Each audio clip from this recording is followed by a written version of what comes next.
What's the most important thing you need to do to gain trust of a pitcher? You got to show the pitcher you care. You got to show that you're prepared. You have to show that, you put in the work. I think something my dad always told me, nobody really cares how much you know. They want to know how much you care.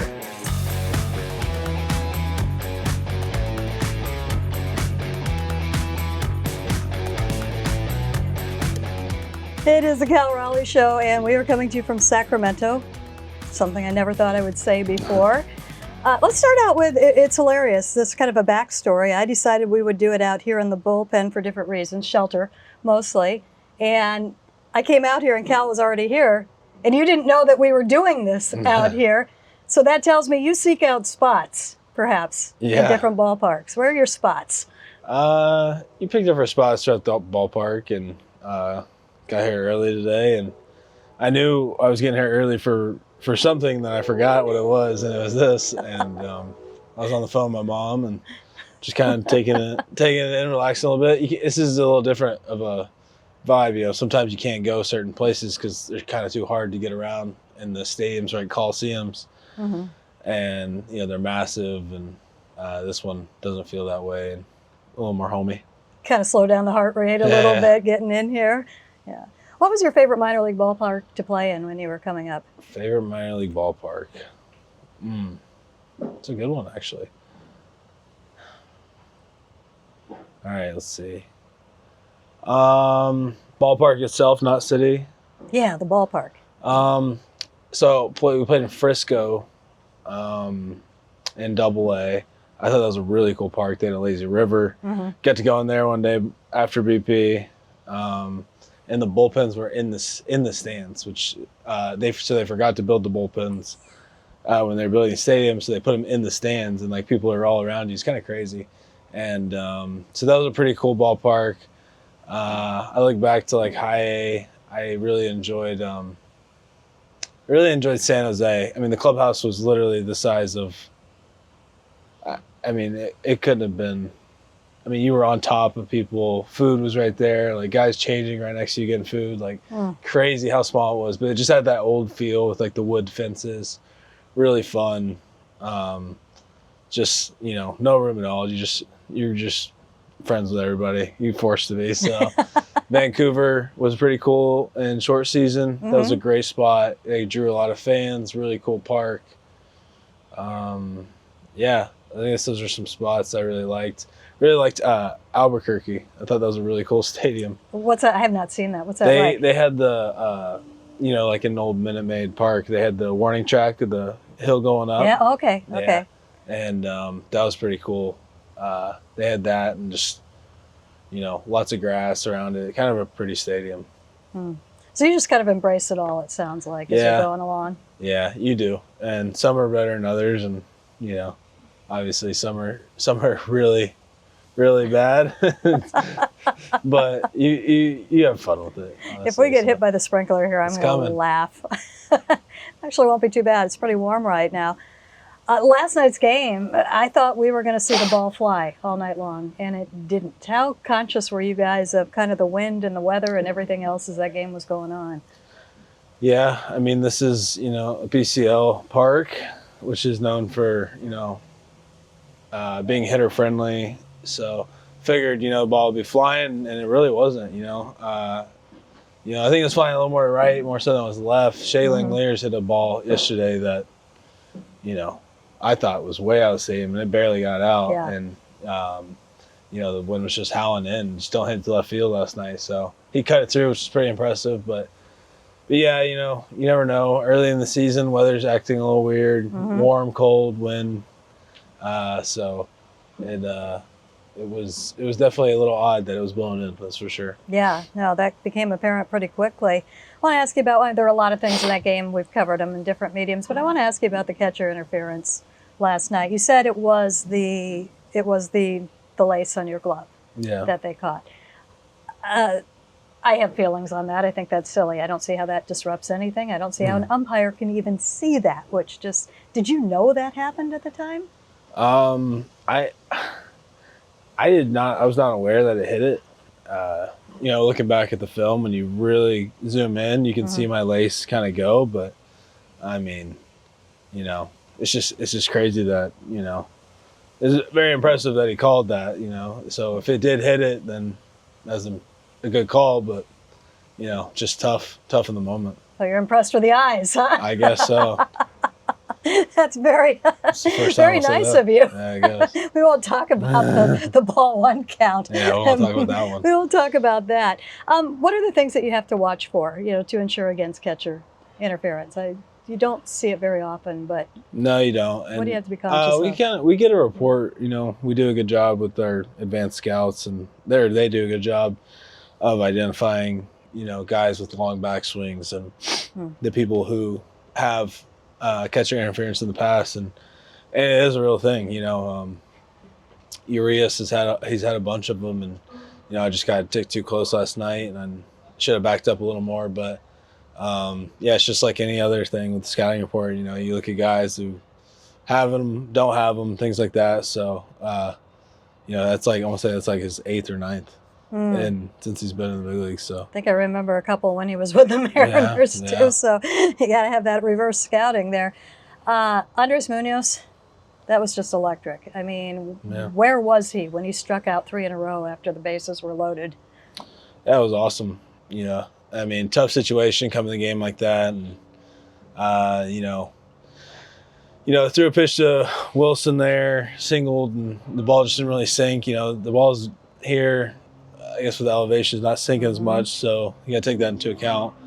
So, but he put a good swing on it. Obviously, gives up the run. The guy starting on second, and then, you know, I went out there, and we didn't have any mound visits left, but I went out there and talked to him during that the review call, and just told him, you know, hey, best on best.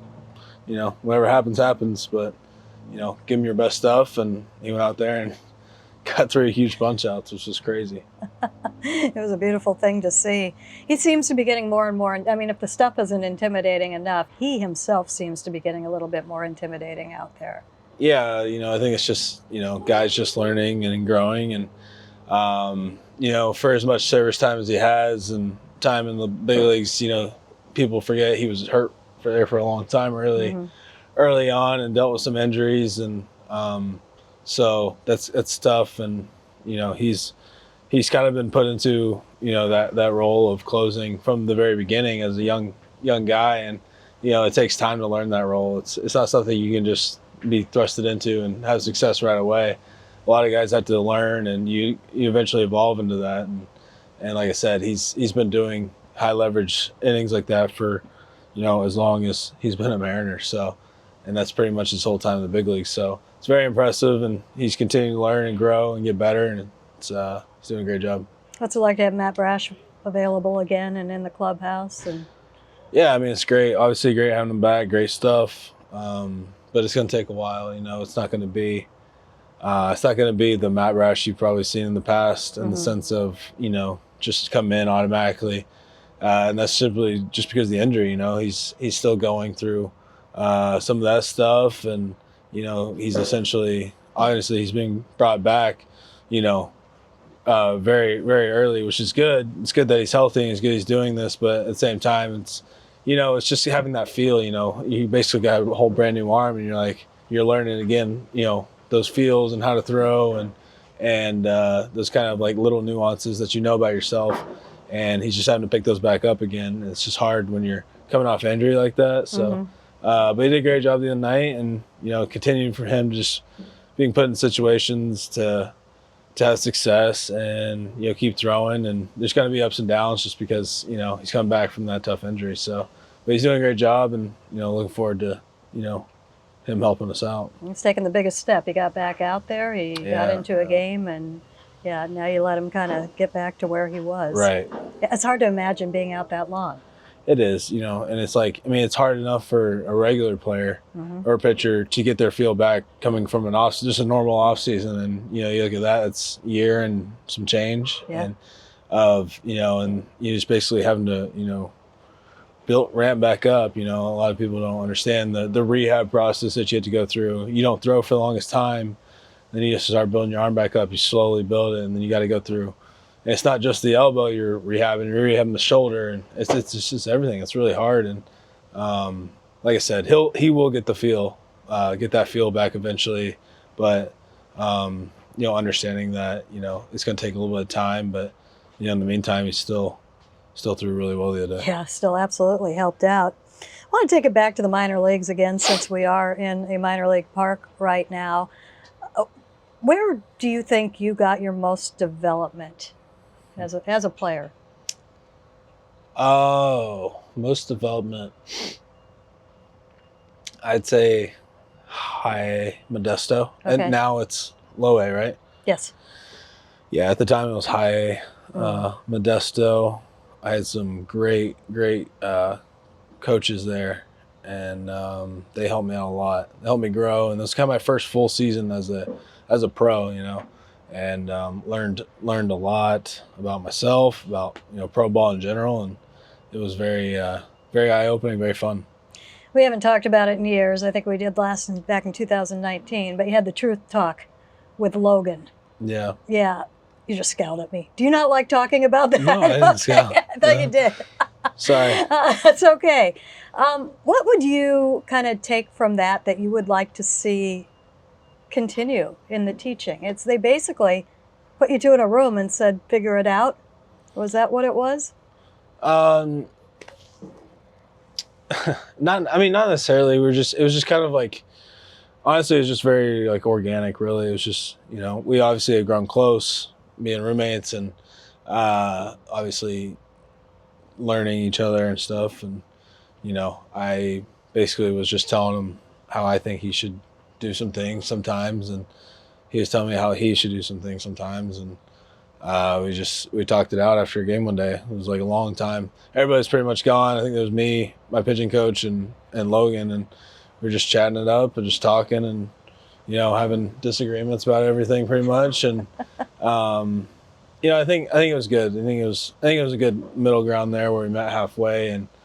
And I think the biggest thing is, you just have to have those conversations sometimes, even if they're hard. And, sometimes it's just easier not to say anything or not to do anything as a teammate or friend. And sometimes you have to do those things that are a little uncomfortable. And also understanding that, I'm not always right, he's not always right, or whoever it is. And, but getting it out there and trying to figure things out is only going to, speed up the process instead of, hinder it. So. You had a little bit, and it might have, a help and maybe a little bit of a hindrance because you were so close, and maybe it made it a little bit tougher early on to talk. But what's the most important thing you need to do to gain trust of a pitcher? I think you gotta show the pitcher you care. You got to put in time and effort. You got to show that you're prepared. You have to show that you put in the work, that obviously the prep's there, but nobody really, I think something my dad always told me, nobody really cares how much you know.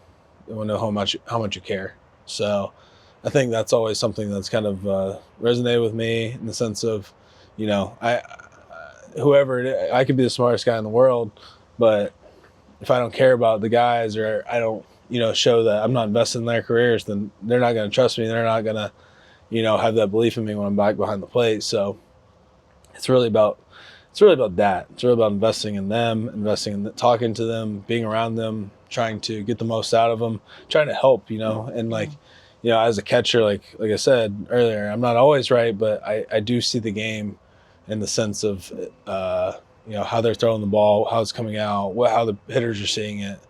I see trends and how they're looking, whether they're trending up or trending down or kind of just staying the same. So to me, I think number one, you gotta show that you care, and you gotta invest in them, and you have to be willing to put in that kind of relationship and that kind of work to where it starts. So who do you talk to when you've got questions about those things? About what? About, I think this is right, what I want to do with this pitcher, and kind of handling that. We talk a lot, staff, Garv.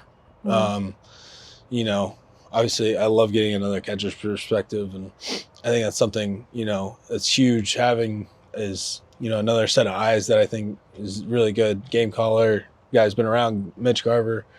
So, there's more he brings a lot to the table in that sense. Obviously, I got Dan in there as well. I got pitching coaches.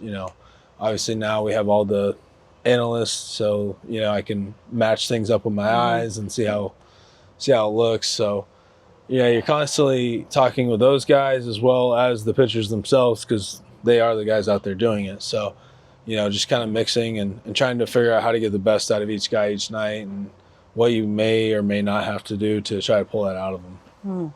Yeah, it's definitely a team approach, but you're I think one forward. Early on in my career, I always wanted to be the guy. I wanted to dictate everything, or I wanted to be very hands-on at the same time. But it's like, this is a team effort. It's not. It's like a manager, head coach, or it doesn't matter what sport it is, right? You got to be able to, give other people room to let them do their jobs, and you have to be able to take that info, and maybe sometimes I need to be told, all right, that's not exactly right, or vice versa. So understanding that and just trying to get the best out of everybody each night. So yeah, people management is a real thing. It really is. I mean that's why you see a lot of catchers that become managers, because they're kind of managing pitchers and other things as well. So Do you remember about the first time you met Logan? Do you remember where it was? He got sent to Everett back when it was short season, but I wasn't there yet, so we never met in Everett. We ended up meeting for the first time at a thing called HPC camp, high performance camp, in the off season of 2018, and we were roommates there, and we met. That's where we met and got to know each other. He was just coming off of he had mono, I believe. Yeah. And hellacious case of mono. He had a bad case of mono, so he wasn't even, he didn't pitch, he didn't do anything. They just sent him home and said, get better. And he was like bedridden for a while. It was bad, a long time. Yep. Did they put you together as roommates? They did. Okay. Yeah, they did. So I remember it was me, him, and two other guys that were in a little 2-bedroom apartment across the street from the sports complex in Peoria. Were you able to make lasagna back then? Oh, yeah. Okay. Yeah, it was one of my staples. Yeah. It was one of my first things to learn. Okay. So. Okay. What have you added to the repertoire? Honestly, not much. I grill a lot more than I actually cook. So, okay. Italian's pretty easy. Yeah. Tacos, crock pot. Okay. Things like that. So, but mainly more on the grill, more so than stuff in the kitchen. It's a valuable skill. Yeah. Do you remember the first time you threw to Logan? Yeah, it was probably sometime in spring training.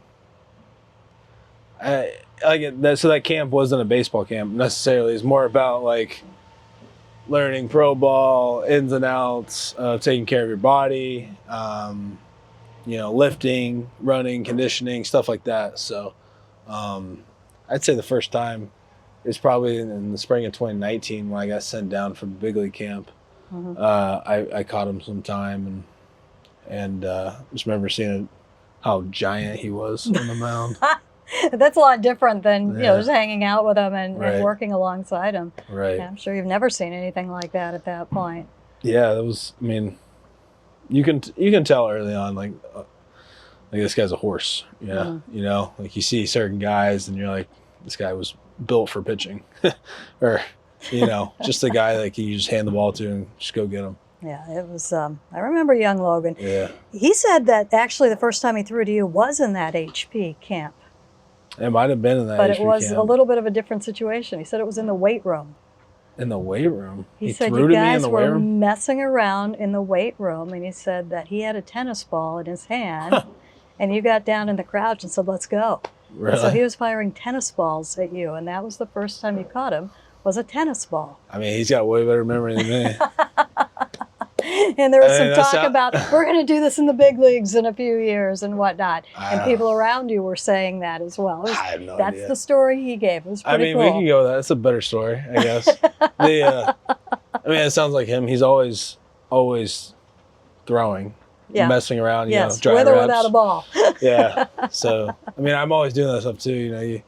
It's like those funny videos you see. It's like when your mom's taking you in the store and she starts yelling at you because you keep fake swinging and fake throwing, or like doing double plays, like whatever. Oh, it is. that's awesome. My mom would always get mad at me because I'm doing that all the time. Just one track mind. Yeah, as she's like cooking dinner, she's like, "Get out of my way!" Like that sounds like a future Mariners commercial. And by the way, yeah, I think I've told you, you guys are fantastic. That's a good idea. Yeah, there you go.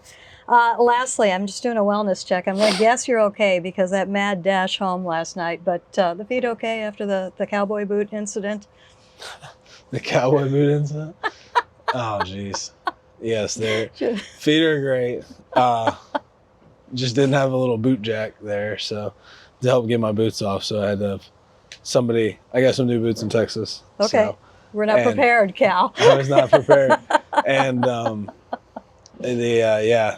could not get them. I mean, I could have got them off by myself, but it would have been, it would have taken all my might to get them off. So I had somebody help me pull them off in the lobby the other day. So I don't ever want to see an IL stay because somebody pulls something trying to get a boot off. It was not a player, not a player. It was a trainer helped me.